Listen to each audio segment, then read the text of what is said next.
સુરતમાં શેરડીના રોપાણને લઈને ખેડૂતો અને સુગર ફેક્ટરીના સંચાલકો વચ્ચે મતભેદ જોવા મળી રહ્યો છે। ખેડૂતોનું માનવું છે કે શેરડીનું રોપણ ઓક્ટોબર મહિનાથી શરૂ કરવું જોઈએ, જ્યારે સુગર ફેક્ટરીના સંચાલકો 1 સપ્ટેમ્બરથી રોપણીની હાકલ કરી રહ્યા છે। બીજી તરફ ખાંડ ઉદ્યોગ સંઘના મેનેજિંગ ડિરેક્ટરે સુગર મિલોને પરિપત્ર જારી કરી 1 ઓક્ટોબરથી શેરડીનું રોપણ કરવાનું જણાવ્યું। આ ઉપરાંત નવસારી કૃષિ યુનિવર્સિટીના વૈજ્ઞાનિકોએ પણ શેરડીના સંશોધનના આધારે ઓક્ટોબર મહિનાથી રોપણી કરવાની ભલામણ કરી છે।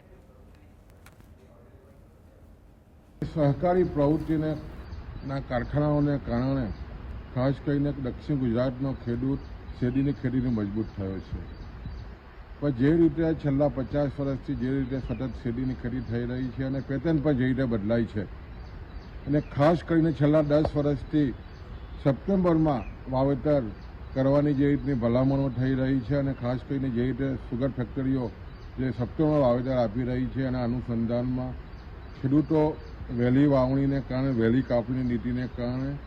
જે રીતે સ્થિતિ બની છે, સપ્ટેમ્બરમાં સતત વરસાદ અને ઉગાવો પણ ઓછો અને ખાસ કરીને કૃષિ તજજ્ઞોની પણ જે રીતે ભલામણ આવી રહી છે